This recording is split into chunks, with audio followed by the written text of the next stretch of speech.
J'ai passé 10 ans marié à ma femme, à essayer tous les moyens possibles pour gagner son cœur. Puis j'ai vu de mes propres yeux comment elle entrait dans un hôtel avec son premier amour. Bras dessus bras dessous quand je suis rentré ce soir-là. Je n'ai pas dit grand-chose. J'ai juste posé un accord de divorce sur la table devant elle. Elle l'a pris et l'a fixé du regard. Ses mains tremblaient quand elle l'a reposé. Et elle m'a regardé furieuse. Dis-moi pourquoi tu veux divorcer. Je lui ai répondu sèchement, alors dis-moi toi. Quel genre d'homme est censé accepter que sa femme soit si proche d'un autre homme? Lindy, tu sais bien, on a grandi ensemble depuis l'enfance. Pratiquement comme une famille avant que Jessica puisse finir. J'ai levé la main et je l'ai coupé. Je t'ai aimé pendant 10 ans. Même si ton cœur était en pierre, il aurait dû fondre depuis le temps. Mais tu t'es joué de moi comme d'un idiot. Ce n'est pas ce que tu crois, dit Jessica. Et j'ai poussé un long soupir. Et ton cœur dans tout ça, où est-ce que tu m'as jamais aimé? Jessica est restée silencieuse puis a dit Logan. Moi et Ryan, je te jure que je suis innocente. Je l'aidais juste pour des affaires professionnelles. Je ne suis qu'un moins que rien sans rien de spécial. Et j'ai toujours su que tu ne m'as jamais vraiment respecté. Ton père a utilisé son argent pour te maintenir dans ce mariage pour nous garder ensemble. Et maintenant tu utilises ce même argent pour aider Ryan. J'ai levé les yeux vers Jessica avec une colère brûlante. Et toi tu as utilisé mon amour pour me garder à ta merci. Quel petit cercle parfait c'était. J'étais juste le gentil garçon parfait. Ah, tu devrais avoir honte de toi. Mon visage s'est assombri et mon rire a commencé à sonner un peu dérangé. Lindy, calme-toi. J'ai fixé Jessica durement et j'ai dit chaque mot lentement. Arrête de te mentir à toi-même et arrête de me mentir. Je sais que tu l'as attendu depuis le début. Tu avais juste trop peur de demander le divorce. À cause de la pression de ton père.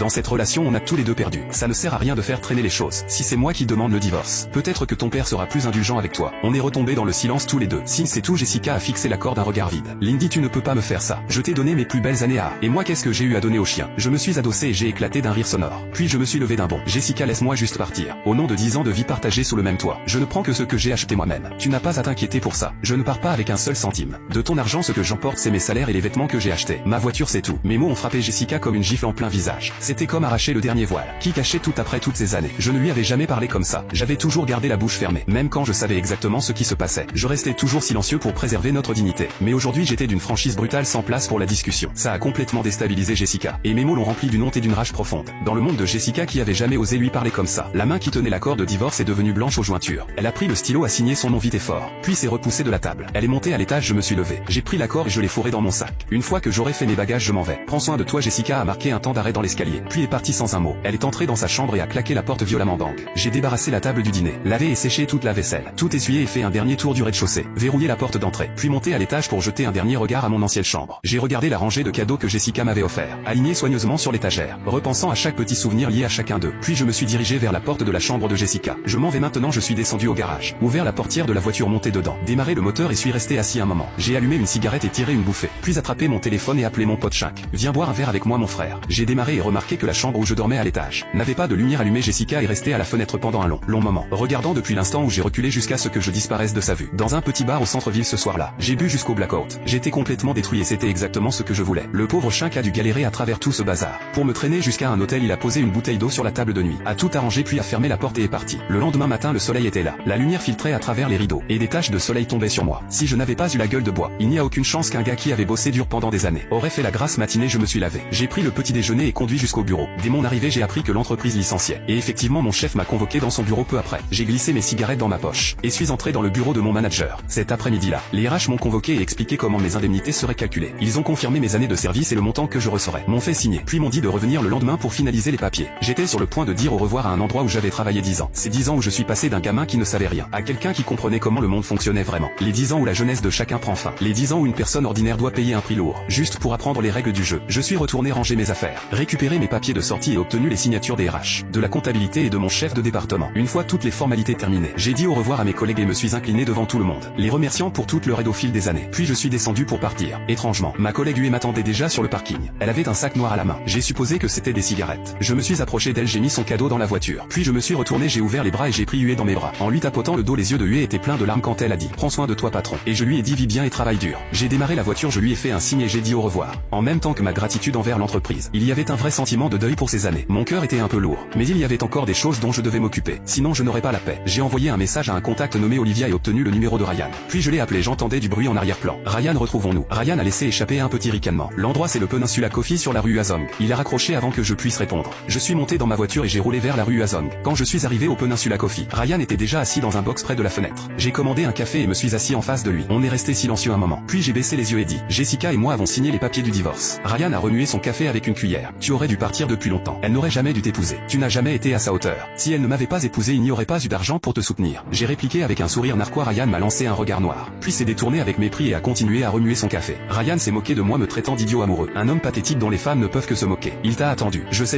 Je n'ai jamais été à sa hauteur. Mais tu n'as aucun droit de me traiter d'idiot. Tu es la pire ordure qui existe. La lie de la société le fond du panier. Ryan a soufflé lourdement et avait l'air prêt à exploser. J'ai continué à parler comme si j'étais seul dans la pièce. Mais je t'envie quand même plutôt ironique non. Un type bien qui a essayé de tout faire correctement. Qui envie un minable comme toi. C'est à quel point c'est tordu. Ryan a ri à ça, tu n'es qu'un pecno. Tu ne comprends rien aux femmes. Ryan a retroussé la lèvre puisque vous deux c'est fini. Laisse-moi te donner une petite leçon. Les femmes sont faites pour être jouées. Elles courent après les hommes forts. Elles veulent être guidées et emportées par la passion. Tu dois contrôler le tempo, pousser et tirer, les garder dans le doute. Tu comprends, c'est comme ça qu'on garde une femme accrochée. C'est exactement là que tu t'es planté, dit Ryan avec un mépris total. Il se prenait clairement pour une sorte d'expert en matière de femmes et adorait jouer au professeur. Il y a réfléchi et a ajouté: les femmes comme Jessica ne tomberaient jamais pour le type gentil. Elles ne vont qu'avec les bad boys parce que seul un bad boy peut allumer un feu en elle. Si une femme n'a pas de sentiments pour toi, dormir à côté d'elle pendant 100 ans ne veut rien dire. J'ai hoché la tête lentement comme un homme vidé de tout et lui ai fait signe de continuer. Ryan a marqué une pause et bu une gorgée de café. Quand une femme comme elle veut conquérir ou remodeler quelqu'un, quelle estime digne de son temps. C'est laquelle tombe, elle se fait aspirer dans le tourbillon de l'amour. Et ça a toujours été comme ça. Ryan a continué comme s'il venait de remporter une victoire. Divagant encore et encore, il s'est mis à raconter comment lui et Jessica avaient été amoureux depuis l'enfance. Mais je l'ai coupé me sentant vide et amer. J'ai regardé Ryan: est-ce que tu l'aimes vraiment? Cette question a touché quelque chose en lui et il a semblé lutter avec ça. Ce type avait aimé beaucoup de femmes dans sa vie. Jessica n'était clairement pas celle qu'il aimait le plus. Sinon il se serait rangé depuis longtemps. Aurait vécu correctement, au moins donné à Jessica quelque chose à espérer. J'ai ajouté à ce stade: ça ne sert à rien de me mentir. Je veux juste la vérité. Ryan a pris un moment pour y réfléchir, puis a dit: je tiens à elle. Mais elle n'est pas celle que j'aime le plus. L'argent c'est ce qui compte le plus pour moi. J'ai besoin de reconstruire ma famille à partir de zéro. J'ai dit furieux: alors tu as utilisé les sentiments d'une femme juste pour avancer. C'est bas même pour toi. Juste pour ça. Ryan a ri. Sans se soucier de rien, je me suis retourné et suis sorti. Monté dans ma voiture et allumé une cigarette. J'ai ouvert mon téléphone et utilisé l'application Mémo Vocal pour envoyer l'enregistrement de notre conversation à une chaîne d'hôtels de la ville. Le lendemain matin, la lumière du soleil est tombée sur mon visage. Le réveil a sonné et je me suis inscrit à une visite touristique locale. J'ai rejoint un groupe et suis sorti explorer. Même si j'avais vécu ici pendant des années, je n'avais jamais vraiment pris le temps de regarder autour de moi cet endroit magnifique. Et après le mariage, Jessica était toujours trop occupée. Elle n'avait jamais le temps de simplement se promener avec moi et profiter du paysage.